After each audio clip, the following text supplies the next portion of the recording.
This is Wellness by Design, and I'm your host, Andrew Whitfield Cook. Joining us today is Dr. Brad Leech, a PhD nutritionist, and we'll be talking about leaky gut or intestinal hyperpermeability and why it's not a syndrome. Welcome to Wellness by Design, Brad. How are you? Andrew, it's fantastic to be chatting with you again. It's a real pleasure and almost an honour to be sharing for the very first time. And I remember a number of years ago, I told you that I would give you the exclusive when it comes around to the results of my PhD. So here we are, and I'm ready to share what we found during the course of my PhD. Well, I've got to say the honour is mine, mate, because I remember you and I sitting down at the centenary of the NHAA conference in Melbourne, and I didn't know you then, but wow, you've exploded onto the scene, and you've really helped to clarify a lot of muddy waters and things that we get dragged into because they sound nice. You've cleared up a lot of this stuff, and it's wonderful to see your work now being finalised as your PhD. It's great to see, mate. No, it is really nice to almost be that one to say, hey, let's clear up the murky water and provide a bit more evidence and backing and understanding to what we call our profession. Now, I need you to take us through a little bit of your career and sort of, what led you to focus on leaky gut, this syndrome we were taught it was called, as a research subject. And also, can you take us through your supervisors at Southern Cross Uni as well, please? Yeah. So my PhD was at UTS Arkham with Dr. Amy Steele, Professor David Sibret, and Dr. Erica McIntyre, who are by far, and I say this without any bias, the best supervisors anyone could ask for. You have the stats of David, you have the caring and larger picture of Amy Steele, and then Erica, she's just absolutely wonderful when it comes around to trying to conceptualize what we're trying to do with my PhD. So to take you a step backwards, my career started back in 2008 now. Whew, it's a while now, when I undertook a advanced diploma in Ayurvedic medicine. Now, what's quite interesting here is Ayurvedic medicine, there's a lot of focus on gut health. And I even recall being an Ayurvedic practitioner telling a patient, leaky gut syndrome or leaky gut, it doesn't exist. Well, I shake my head now, looking back at what I used to say to what I say now.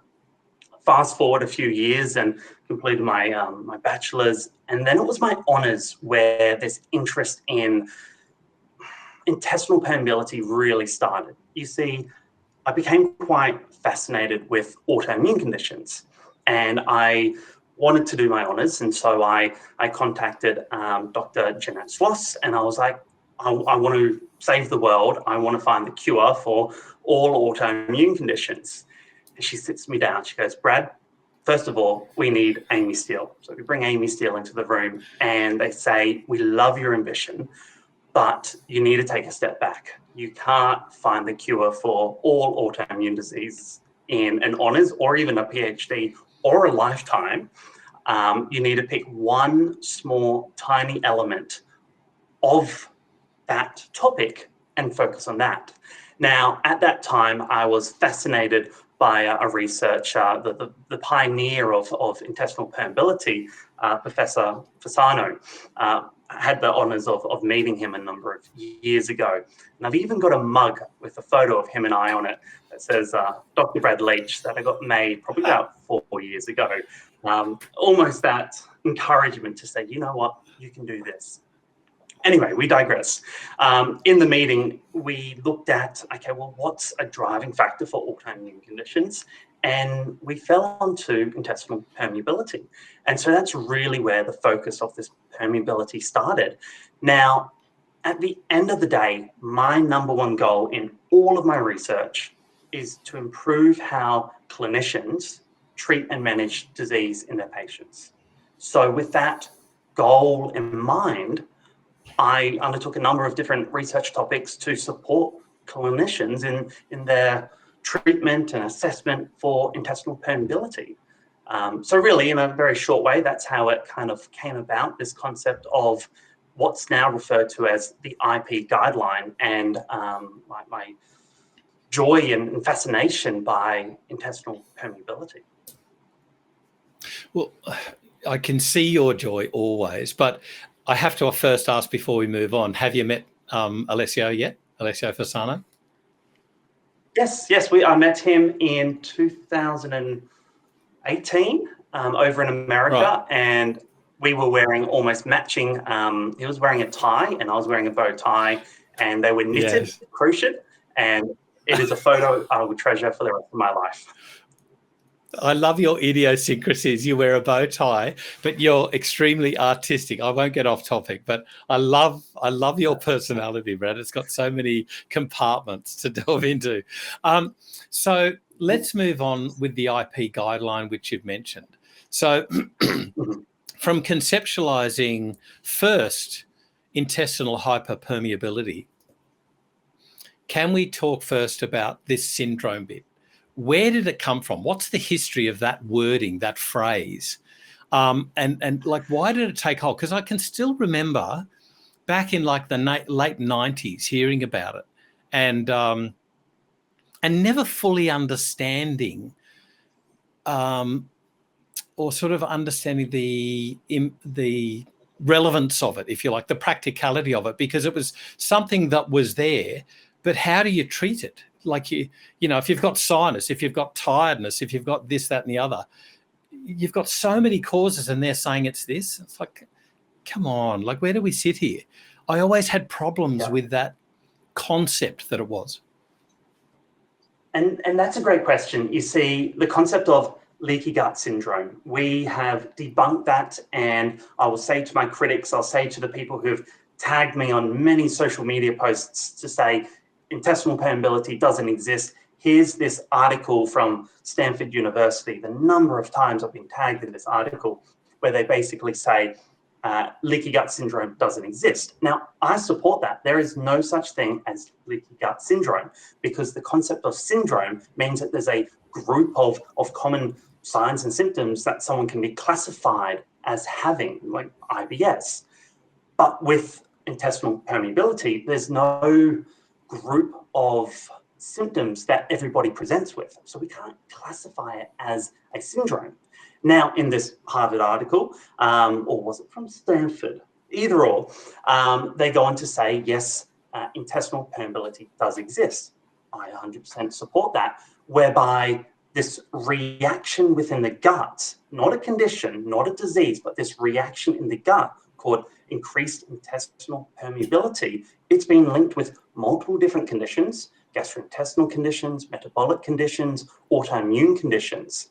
And what the research has shown time and time again is those with intestinal permeability have got increased disease activity and severity. And when you go about treating intestinal permeability with some of the interventions that we might speak about today, their disease activity and severity reduces. So very interesting there that we have evidence to say that managing intestinal permeability in clinical practice has a profound impact on how our patients are feeling and presenting. Can I ask something just to clear something up in my mind? My understanding is that intestinal permeability is a normal part of life. We send out dendritic cells from the gut into the lumen to sample things normally, but it's intestinal hyperpermeability that's the issue. Am I correct or not? Yes, that's correct. So we can have Great. intestinal permeability. Everyone has that, it fluctuates with age, it fluctuates with different times of the day, but it's when there's ongoing, low-grade, chronic, increased intestinal permeability, that's when it becomes a problem. Right. So do we know a level? Do we have that sort of data yet to say this is an acceptable range? I know we've got to go into measurement and assessment then, but do we have that parameter yet? Andrew, you are opening up a can of worms. And when I was in the early stages of the PhD, I looked at this can of worms and I said, no, this is way too big, way too difficult. I'm not going there. But very briefly, what I can mention here is every lab, every method of assessment is different, and that individual method of assessment needs to be validated. So we know, for example, stool zonulin can be or is an accurate marker for intestinal permeability when it's actively being stimulated. Now that result or that level pathology marker within the stool, that's been validated in a number of different settings and a number of different pathologies. And then you've also got the lactulose mannitol test. Now, every research article will have a different cutoff threshold when looking at the ratio between lactulose and mannitol. So you can't collectively form a consensus because each process, the amount of water patients drink, the amount of lactulose and mannitol they take, how long they collect urine for, is all different. So it needs to be internally validated. Once we have that internal validation, then it can be a indication of intestinal permeability. Do we have any surrogate markers which we might use? Not the actual things that we ingest, but other things that might be indicative of some issue with the gut, like, for instance, a raised ESR or a C-reactive protein or a high sensitivity CRP? It's interesting. One of our studies found that there was quite a strong correlation between intestinal permeability, the marker zonulin, and inflammatory markers such as CRP, ESR, and calprotectin. But it's the chicken or the egg. What comes first? Is it the inflammation driving the permeability, or is it the permeability driving the inflammation? So it's quite difficult to determine exactly which one came first. Other markers, there are markers out there. Let's take lipopolysaccharides. That's quite a utilized marker in research to evaluate the end result of intestinal permeability. So we know if there's intestinal permeability, then there can be an uptake of lipopolysaccharides, LPS, into the bloodstream. We don't have a blood pathology marker available in clinical practice just yet, but there's a number of bacteria that we know that produce LPS, and measuring that in the stool can provide us with a bit more indications as to could there be a intestinal permeability in those patients. Does that make sense? Yeah, it does. But I'm glad you say number of bacteria. I was always very uncomfortable when they said, it's fragment, basically, of the cell wall of E. coli. And I thought, what, only E. coli? I have a problem with there are multiple switch mentalities. There's multiple other bacteria. Now, I can't recite all of them off by heart, but there's multiple, I want to say about 30 or 40 different bacteria that can produce LPS. Right. And so it's another way that we can collectively look at permeability. Although it's not a validated marker, it can give us an indication whether or not our patient may have intestinal permeability. Now, we've said that you've written a guideline. I've actually got it up on the other screen here. And I've got to say, it's so enlightening, but it really seriously is enlightening and challenging, I got to say, for me, because things that I thought, yep, that's got merit, it seems like the evidence isn't there for these things. So we really have to pull our heads in and say, okay, how do we manage this? And indeed, are we treating the leaky gut, or are we treating the condition which the patient presents in front of us with? And the leaky gut just happens to get better as we're moving along. So I guess to start, treatment guideline or a practice guideline. What is a practice guideline? What's the term for it? It's so a clinical practice guideline. It's a systematically developed statement that includes recommendations with the intention to optimize patient care by assisting practitioners like you and I, naturopaths, nutritionists, doctors, pharmacists, in their decision making. So a clinical practice guideline is required to be based on published evidence, so research, rather than my opinion alone or anyone else's opinion. These guidelines are designed to support clinicians in their decision making for the diagnosis and even the management of any particular area, from cancers to cardiovascular disease to intestinal permeability. They are actually considered one of the best ways that we can present evidence-based recommendations to the clinicians while actually reducing any inappropriate care.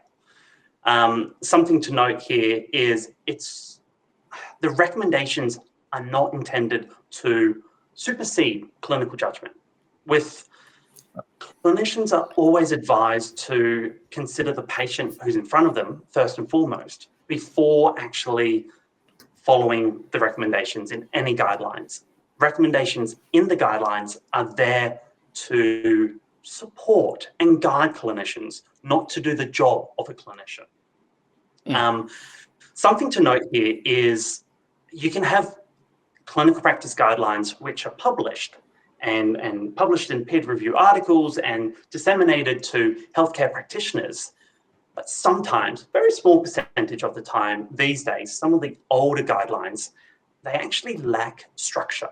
And so it's really important when developing a guideline that there is a clear structure to follow. Now, we are so lucky here in Australia because we have the NHMRC. Now, the NHMRC in 2009 and then updated in 2017 and 2021, they produced the NHMRC guidelines, a set of guidelines that guideline developers like myself and other researchers can actually follow to ensure that they create non-biased, accurate, clinically relevant recommendations for clinicians. Something I'll note here is a few listeners will be like, oh, I don't know what a clinical practice guideline is, or I've never used a clinical practice guideline. Now, Andrew, I know your background is in nursing, so you'll be like, well, this is very common in a hospital-based setting. So GPs, nurses, integrative medicine practitioners, they rely on clinical practice guidelines. But naturopaths and nutritionists, they don't necessarily rely on these guidelines. Now, there could be a number of factors why clinicians are not utilizing guidelines. I believe it's because clinicians, naturopaths, nutritionists, herbalists, they're not actually involved in guideline development, and thereby their views and values and perspectives and even how they treat conditions aren't considered. Because let's face it, guidelines on average will take $1 million to produce and 5 years of somebody full-time with a team to develop them. I developed my guideline for a lot less than $1 million, but that was because it was my entire focus, and let's face it, I didn't have a life outside of this guideline. I get off track. So really, when it comes around to guideline development, we actually want naturopaths, nutritionists, members of associations to actually partake in guideline development, and actually they are our stakeholders. And so let's take the IP guideline for an example. We ensured that we had patients and educators, clinicians, major associations that we have, pathology companies, supplement companies, all involved in the guideline to ensure that what I was producing, what my team was producing, was relevant to not just the patient but the and clinician, but also to our whole profession. So that basically summarizes what a clinical practice guideline is. Well, can you take us through then just some of the key points of the guidelines? Because like one of the ones that's important to me, I consult in a pharmacy situation part-time, and that is the use of probiotics on long-term NSAID use. And now previously, many years ago, we actually favoured this with the use of certain probiotics.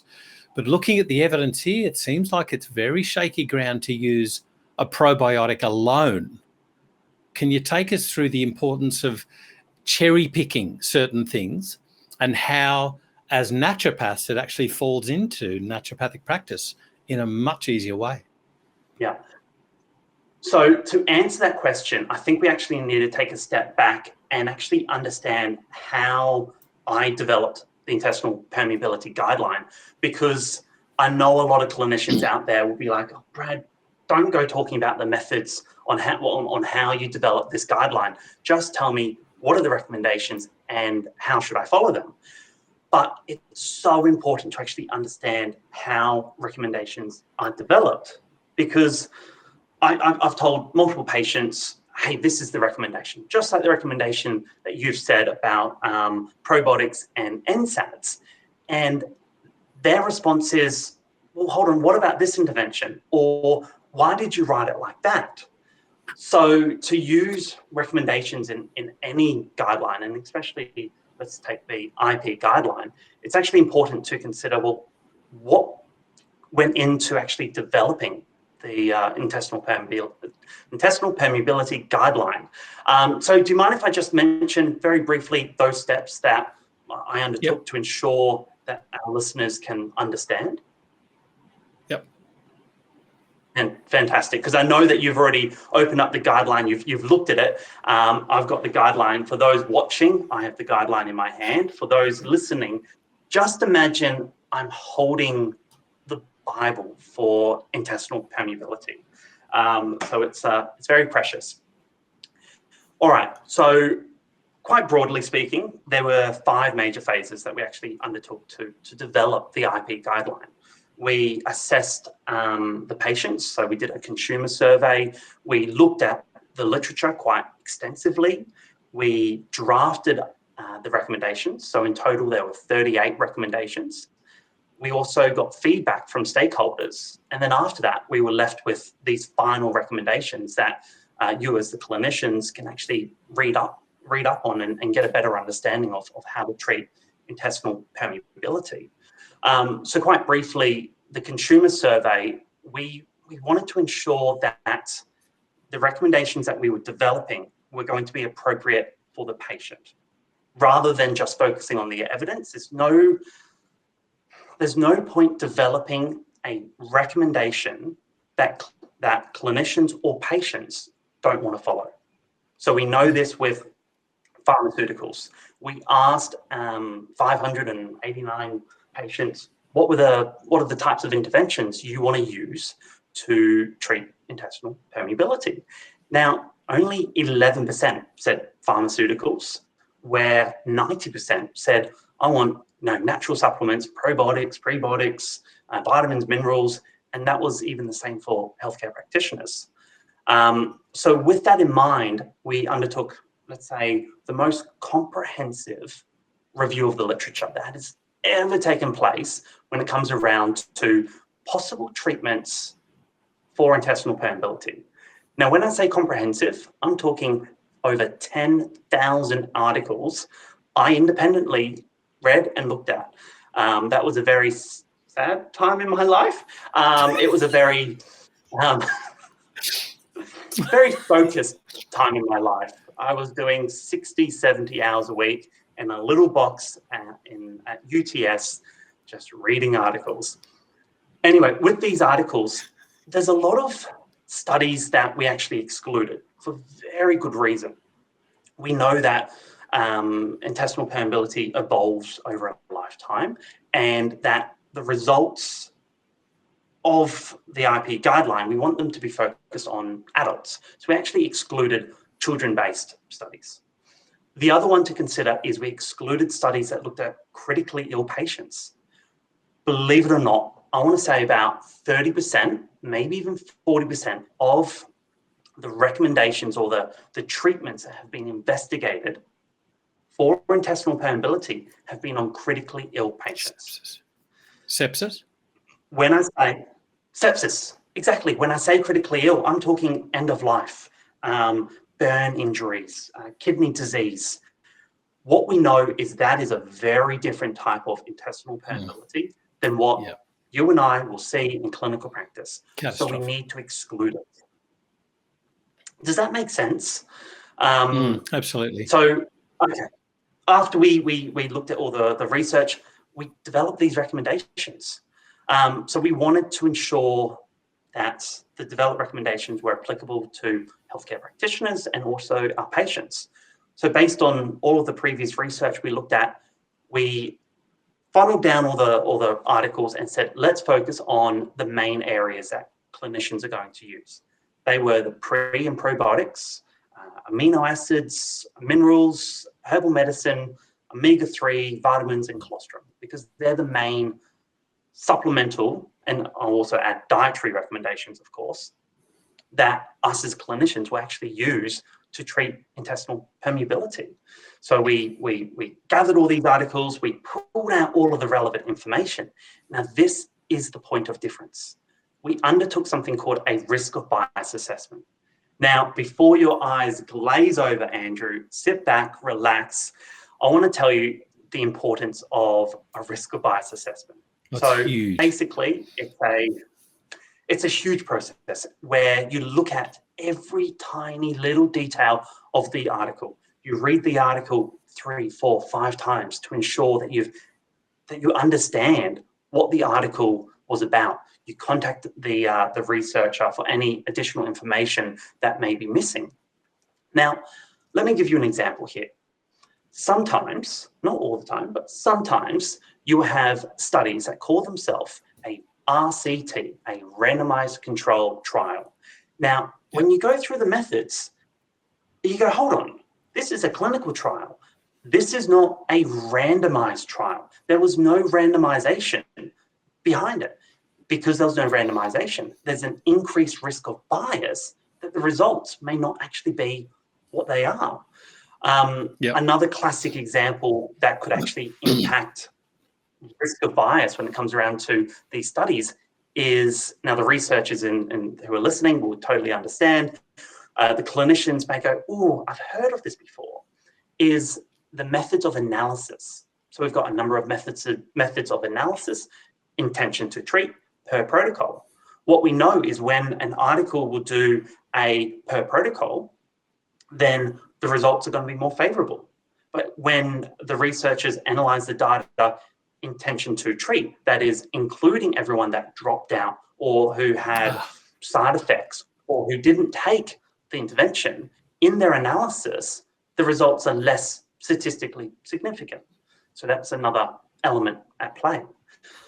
So as you can see, a lot's going into developing these recommendations. It's not just, oh, I have a clinical trial on the effectiveness on zinc on intestinal permeability, we'll make that a recommendation. There is so much more that goes into grading the evidence. What I find, or what we actually utilized, was something called the NHMRC grading matrix. So this is a matrix consisting of 5 different domains to categorize all the research. So these domains, let me see if I can record them. They are evidence-based, consistency, clinical impact, generalizability, and applicability. So what I mean by these is evidence-based. This level, now these are graded from A to D. So if you've got a A grade for evidence-based, it's going to be a systematic review of randomized controlled trials with low risk of bias. And then it progressively gets worse, where it's observational studies with high risk of bias all the way down the end. What is quite cool about utilizing this this matrix, this NHMRC grading matrix, is it takes into consideration a number of factors. Clinical impact. So we know that results can be statistically significant, but they're not going to be clinically relevant. So if I told you to follow this extreme diet for 6 months, it will statistically significantly reduce weight, but at the end of the 6 months, it's only 500 grams. Yes, that's statistically significant, but is it clinically relevant? No. Yeah. So we can determine how much of the permeability was actually changed, and whether or not that was whether that made a huge difference. improvement. Exactly. Yeah. And the last you've seen this component. Sorry, you've seen this used in a negative way. For instance, I remember the common conception, the common knowledge out there is from doctors, surgeons, anaesthetists is stop fish oil 2 weeks prior to surgery because it will increase bleeding. Well, it does, but they looked at this at the Alfred and it was 200 mil. So it was statistically significant, but it was by no means clinically significant. Indeed, the Alfred Hospital had them on this high-dose fish oil up until the day before surgery. So, it's a perfect example of a misnomer that's still to this day, that myth is carried through. And we've applied this to the results where sometimes the diet interventions were just so extreme. I'm not going to be putting that in a recommendation for clinicians to suggest, because adherence is going to be very poor. The other one that I'll mention here is generalizability. So a lot of studies aren't actually conducted in the Australian population. You've got studies that are conducted in rural Sahara Africa or rural China. Now, those studies, and I recall a few of them that we actually excluded, they utilized whey and glutamine to reduce intestinal permeability in young children who were extremely protein deficient. Yes, of course, that's going to be beneficial, but can we actually apply those results to the Australian population? I'm going to say no. So this matrix, I know it might sound a little confusing, but I want the listeners to understand that we have considered every possible element. But the beauty is you don't need to understand or memorize anything that I've just mentioned. You just need to be aware of it, because at the end of the day, we produce these recommendations and we classify them as a strong recommendation, a recommendation, or a consensus-based recommendation. So there's 3 main levels that will determine, well, how strong do we believe that you should follow this recommendation? And that's embedded into the intestinal permeability guidelines, and even how we write the recommendations.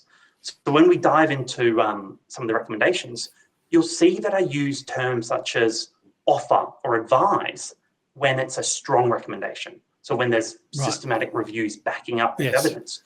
But when there's lower level of evidence, I'm going to use terms like may consider, a little bit more free-flowing. From there, we actually developed these recommendations and we sent them to major stakeholders. Now, when I say major stakeholders, I'm talking about some of the biggest and brightest professionals in our profession. I'm talking Dr. Jason Hullerich, I'm talking Dr. Narala Jacobi, Dr. Ronald Gerdiker, Dr. Michael Osiki, Dr. Amy Steele, Benedict Freudemann, the list goes on. What I'm trying to say here is these amazing, amazing stakeholders, they reviewed these recommendations and they provided suggestions, a lot of suggestions, where we tweaked the recommendations to ensure that when we release it to the public, this moment right now, that clinicians will be like, yes, I agree with this recommendation. Just before we dive into the recommendations, Andrew, I just want to take a step back and almost say how important graded recommendations are. Now, something to bear in mind is we're in the era of almost too much research. Now, I know that's crazy to think, But there are multiple studies in one particular area, but the studies will show different things. I often see presenters, even myself, and companies, they will make a claim based off a single study. And a lot of the times, there could be fundamental problems with that study. So I want to actually put a call to action out there. I want to see more companies, more healthcare professionals, more presenters actually using graded recommendations. Now, if that's too difficult, I want people to be utilizing a risk of bias assessment to actually not just use, here's a randomized controlled trial, but to systematically look at the study and go, could there be any confounding factors that impact the results? Is that too much to ask for, Andrew? It's a big ask, because like when you consider that something like 80% of orthodox medicine is without guidelines, without proper guidelines, without proper evidence, this is a big ask, this stuff. Yeah. What you've done is a mammoth task. I'm not saying that we need a clinical practice guideline for everything. I'm more saying, rather than just stating, oh, here's a research article that promotes this or is associated with that disease, to take a step back and to actually make sure that we read the article to go, yeah, are these results accurate? Can we trust them? Yeah. And I've seen that some, like both ways. For instance, one article on one research paper on a probiotic was glowing in its results. It had 0 dropouts, and I went, nah, I smell a rat. I'm sorry, 0 dropouts, 100% effective. And then you've seen the research on this particular probiotic strain vacillate, between good and, of merit and no merit in this condition. So I start to go, what are we seeing? What I referred to earlier, and this came down to the wording that you used, is clinicians, what is it? Clinicians may consider? May consider not to recommend.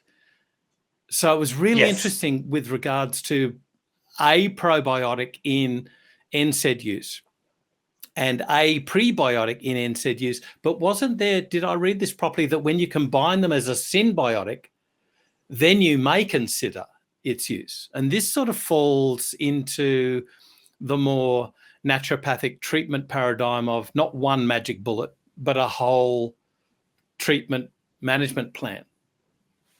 Am I correct? And you're absolutely correct. So you've got the intestinal permeability guideline. Now, I'll direct your attention to table 3. So this is where we have listed all of the recommendations. So Andrew, you've just mentioned recommendation 2.16. There are 38 different recommendations. So maybe we can discuss some of these. Now, I won't mention all of them because that will take way too long to pull apart. Way too long. We'll this is a read, by the way. This is what are we talking about? We're talking about how many pages? 38 pages. That's only one document, Andrew. There are 2 other documents. One of those documents is 80 pages. The other one is 45 pages. So, okay. So let's dive into this a bit more. NSAIDs and intestinal permeability. What we know is NSAIDs are used in the research to induce intestinal permeability. Okay, it's a very common method. Multiple studies have looked at whether or not a particular intervention is useful at mitigating intestinal permeability in those patients who have taken NSAID, so to induce their intestinal permeability. Now, you've pointed out here, I've got a section between 2.16 and 2.18 where we looked at whether or not taking probiotics, prebiotics, or symbiotics had any protective effect when it came around to preventing NSAID-induced intestinal permeability. What is quite interesting was we didn't set out to develop this recommendation. This was more so that there was quite a lot of research here. So these are evidence-based recommendations. And if we're looking at the code, there's 3 stars. So this is, it's not the strongest recommendation, but it's an opinion. What I want to emphasize here is when it comes around to guideline development, we do need to consider what the research says. Although, if I had a patient in front of me and I had the potential of prescribing a pre, pro, or symbiotic, would I give it to a patient who's got NSAID-induced intestinal permeability? You know what? It's not going to help. It's not going to hurt. It could be beneficial, but the research on those particular strains have shown that it hasn't. So I am sure that there are some strains out there that are very effective at preventing NSAID-induced intestinal permeability, but unfortunately they weren't researched, and then they haven't been researched in this cohort, thereby we couldn't include them. But I know people are interested in NSAIDs, so I'll give you a bit of a caveat here, and that is recommendation 3.3. And I'll read this one to you, and it says, clinicians should consider the use of short-term lactoferrin supplementation for the treatment of people with non-steroid anti-inflammatory drug-induced intestinal permeability. So we do have something with evidence that we can recommend to our patients that has been shown to be effective at preventing NSAID-induced permeability. But not colostrum. There was no evidence with colostrum. Nobody's looked at that on its own. That's an interesting one. Unfortunately, all the research on colostrum had to be excluded. So we couldn't produce any recommendations for colostrum because we had to exclude it. The vast majority, if not all, were in patients with exercise-induced permeability. So that was one of our exclusion criteria, because if we looked at exercise-induced permeability, that opens up a whole nother can of worms. Heat shock proteins and everything. Exactly. So if anyone would like to do a clinical practice guideline for exercise-induced permeability, I would be happy to provide some recommendations. But yes, if they're willing to become an absolute nerd and lock themselves in a dark room for 4 years, having no life. Shall I give you a few more examples, Andrew, of recommendations that we developed? Please. All right. So we have recommendations for alcohol use, dietary fiber, macronutrient ratios, energy intake, so that's kilojoules, gluten-free recommendations, a number of pre-probiotics, recommendations for glutamine, omega-3, and zinc. Something I'll note here is alcohol. So I will be the first to say that alcohol induces intestinal permeability. I'm not afraid to say that. But when you look at the research, all the research on alcohol, the effect of alcohol on intestinal permeability is short-term. I'm talking participants would take 1 or 2 shots of alcohol in a setting and then measured intestinal permeability. So we couldn't actually create a long-term recommendation for alcohol consumption. So we actually had to fall back on the Australian dietary guidelines and basically say, don't drink more than what the guidelines recommend, because we didn't have the evidence to say, stop drinking. In saying that, we produced what's called a consensus-based recommendation. That's where the brainiacs of the group sat down and go, okay, well, we know that alcohol can impact permeability. There is research to say it does, but no long-term. What can we do? So we have a recommendation that people with intestinal permeability should limit or avoid alcohol consumption when they're actually treating intestinal permeability. Does that make sense? Yeah, absolutely. And forgive me, I actually said the wrong thing. I reread the guidelines and it says you may consider not using a symbiotic. So it's prebiotics, probiotics, and symbiotics aren't really recommended for NSAID-induced intestinal hyperpermeability. Wow. Yeah. With the caveat that those strains, the strains that were researched, were found not to be protective. That is not to say that there's other strains out there with lower levels of evidence that weren't included that are effective. And I love my prebiotics. I love my probiotics, and I want there to be an effective one. But unfortunately, we didn't include any research to support that. That's not to say that from the 1,000 other strains out there, that there isn't an effective strain. Yeah. I mean, look, how many species are we allowed to have in Australia? 14? Something like that. Most of them based on milk, not all, but most of them. We certainly don't have the joy of being able to access things like Akkermansia mucinophilia or Faecalibacterium proutsnitzii or any of those ones, which I'm going to do a shout out here to Clara Belzer, who enlightened me to the merits of these microbes. But, unfortunately at this stage, we don't have the facility to use those in a therapeutic environment. But one point that I make is you actually wrote this with the intention that future research will change these recommendations. Of course. That is the underlying principle of a clinical practice guideline. It's developed every 5 years because research is coming out every single day. I recall, finalizing a recommendation, and then you do one final sweep of the literature and realize, oh, wait, this groundbreaking research has just been published. And I actually had to get to a point where I said, that's it. This is the cutoff line. I can't look at any more research because I'd still be validating the research till this date. So these recommendations are valid as of 2023.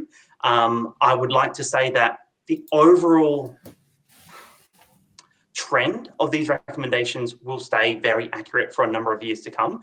But as clinicians, we should always take these recommendations in consideration to any new research that has been done after 2023. Yeah. Like I noticed galacto-oligosaccharides isn't included in there. I mean, I get it. I'm sure that... It's an interesting one where we know that GOS is very therapeutic at reducing LPS-producing bacteria, which is linked with permeability. But that level of evidence to get into a clinical practice guideline, it didn't meet that threshold. Indirect evidence rather than direct. Yeah. Brad, there's so much to learn, but people really need to look at these guidelines. Where can they download them? Yeah, so they are free to access. I'd like you to, if you can, include them in the show notes, so then they're easy for people to download. If not, you can download them on my website, drbradleech.com, and you can just download them there. There are 3 documents here. You've got what's referred to as the IP guideline. That is basically the summary of all the recommendations. For the gut nerds who are wanting a little more information, you can download the technical report and the guideline development process document, 2 documents that have a lot more information for someone who's more wanting to look at this from a research perspective rather than a Bible that clinicians should be keeping up on their in their clinic room to quickly refer to, go, oh, yes, I can utilize this treatment recommendation. And forgive me, Brad, I know we've sort of covered the sort of major areas, but just quickly, things like zinc, things like herbs, the cholagogues you could include, but also the antimicrobial herbs like Coptis or golden seal, which people are using. Can you give us just a quick synopsis of whether they're indicated or whether there's issues with them? Yes. So with zinc, there was a number of studies, and it is a recommendation. I'm just trying to find it here in the guidelines. Here we go. Recommendation 6.1, clinicians may consider using zinc supplementation in the treatment of patients with intestinal permeability. As for herbal medicine, now, unfortunately, we couldn't actually produce any recommendations for herbal medicine. Believe it or not, there isn't any studies that use a validated method for the assessment of intestinal permeability in patients who are not critically ill, over the age of 18, with appropriate statistical analyses. I recall there's some curcumin and there are a number of herbs, but the study did not utilize a validated method to assess intestinal permeability. Thereby, we didn't want to include any of those articles because we wanted to ensure that the recommendations that we produced were of the utmost highest level of evidence. Now, I'm going to be attending a talk that you'll be doing soon. In that talk, are you going to be talking about or discussing the major conditions which people present with where intestinal hyperpermeability is a major factor, where we really should be addressing this to bring the symptomatology and efficient management or effective management of these conditions down? That's incorrect syntax, but to create effective management? I believe you're referring to a presentation I'm giving on how to treat the microbiome and gut-related conditions. And in that presentation, it's going to be talking about, well, what can we do to support the microbiome, to support gut-related conditions. But I'll also be presenting at the NHAA conference this year down in Melbourne, which I'm very excited about, on a topic very dear to my heart, on the impact of antimicrobial herbs on the microbiome, and whether or not some antimicrobial herbs may actually have a potentially detrimental impact on our gut microbiome. So I won't give too much away, but yes, I've got a number of upcoming events that I'll be talking and presenting at over the next. But you're also doing, this is a public talk you're doing. It's on the 23rd of February. And it's one that patients can access. It's a patient guide to wellness.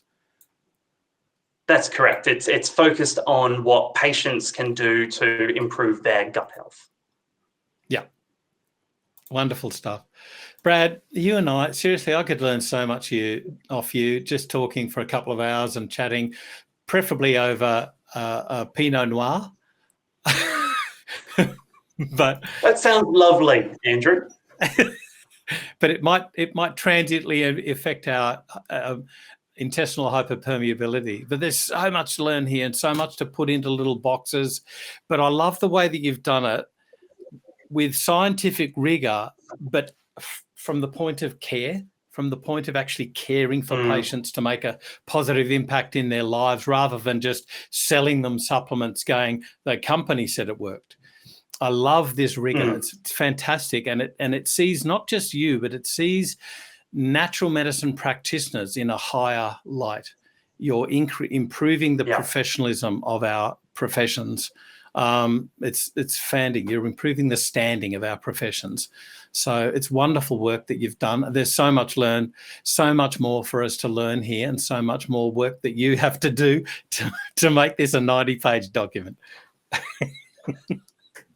Thank you, Andrew. And you know, I'm only one piece in the puzzle. There are amazing researchers out there who are just doing incredible things for our profession. I know a good friend and colleague of mine. I did my honours and PhD with her, Dr. Jessica Bays. She's now a postdoctoral research fellow at Southern Cross University, and she is producing incredible work when it comes around to mental health and the diet. So we're very fortunate here in Australia that we are producing so many more PhD qualified healthcare practitioners who are producing quality research to advance our profession. You know, we've got amazing mentors. You know, Dr. Amy Steele, she has got so many PhD students. So I'm only one piece of the puzzle. So it's great to have the support and have so many peers who are doing so much to support our profession. Thank you so much, Dr. Brad Leech, for joining us today and sharing your wealth of knowledge, but also your care for not just the profession, but also your patients. I really admire you. Thanks so much for joining us on Wellness by Designs today. It's my pleasure, Andrew. Thank you. And thank you, everyone, for joining us. Remember, you can catch up on all, and I mean all, of the show notes that we'll have for you today. There'll be a lot. And of course, the other podcasts on the Designs for Health website. I'm Andrew Whitfield Cook. This is Wellness by Designs.